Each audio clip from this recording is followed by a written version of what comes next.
لن تنالوا البر حتى تنفقوا مما تحبون الله أكبر আল্লাহ পাক রব্বুল আলামিন বলেন, হে মুমিনগণ, হে ঈমানদারগণ, তোমরা কখনো পুরোপুরি সওয়াব পাবে না, তোমরা পুরোপুরি নেকি পাবে না যতক্ষণ পর্যন্ত না তোমরা তোমাদের প্রিয় বস্তুর থেকে কিছু দান করো। আল্লাহু আকবার। আল্লাহ পাক রব্বুল আলামিন এই আয়াতের মধ্যে বুঝিয়েছেন, আমরা যখন কিছু দান করি আমরা কৃপণতা করি। আল্লাহ পাক রব্বুল আলামিন বুঝিয়েছেন, যখন তোমরা দান করবে ওই দানের পুরোপুরি সওয়াব তোমরা পাবে না। কি জন্য পাবে না? ততক্ষণ পর্যন্ত তোমরা পাবে না পুরোপুরি সওয়াব, পুরোপুরি নেকি পাবে না যতক্ষণ পর্যন্ত না তোমরা তোমাদের প্রিয় বস্তু থেকে তোমরা দান করো। আল্লাহু আকবার।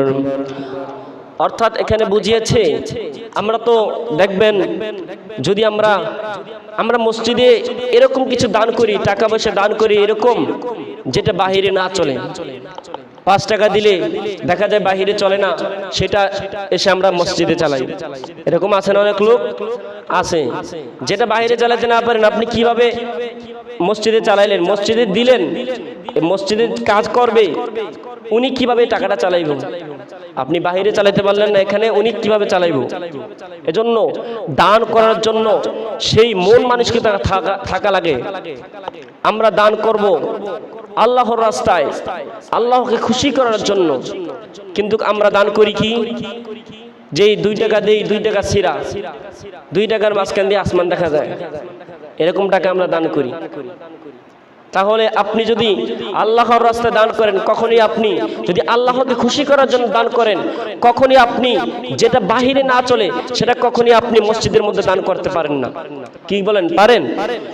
আল্লাহ কি বলেছেন? প্রিয় বস্তু থেকে তোমরা ততক্ষণ পর্যন্ত পুরোপুরি সওয়াব পাবে না যতক্ষণ পর্যন্ত না তোমরা তোমাদের প্রিয় বস্তু থেকে কিছু দান করো।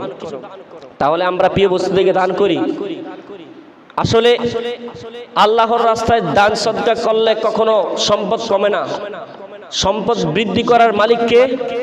আল্লাহ। তাহলে আপনি যদি আল্লাহকে খুশি করেন, আল্লাহ কি আপনাকে নারাজ করবেন? নারাজ করবেন? কখনোই না। আল্লাহ একটা কথা সবসময় মনে রাখবেন, আল্লাহ পাক রব্বুল আলামিন চায় না কখনো কোনো বান্দা কষ্টে থাকুক, কখনো কোনো বান্দা দুঃখে থাকুক। তাহলে আপনি আল্লাহকে রাজি খুশি করছেন না। বর্তমানে আমরা যে দান সদকা করি, বাস্তবগুলো বলছি, আমি কাউকে অসম্মান করার জন্য বলছি না, আমরা এত টাকা পরিমাণ দান করি, বেশি টাকা দান করলে হয়তো মানুষ আমাকে ভালো বলবে। হ্যাঁ, আপনি বেশি টাকা দান করবেন অবশ্যই, তবে সেটা নিয়ত হতে হবে একমাত্র কার? আল্লাহর রাস্তায়, যে আমি আল্লাহকে খুশি করার জন্য আমি দান করছি মসজিদে, বা যে ভালো ভালো কাজগুলো করছে ওইখানে আমি দান করছি শুধুমাত্র একমাত্র কি আল্লাহকে খুশি করার জন্য, আল্লাহর রাস্তায় দান করছি।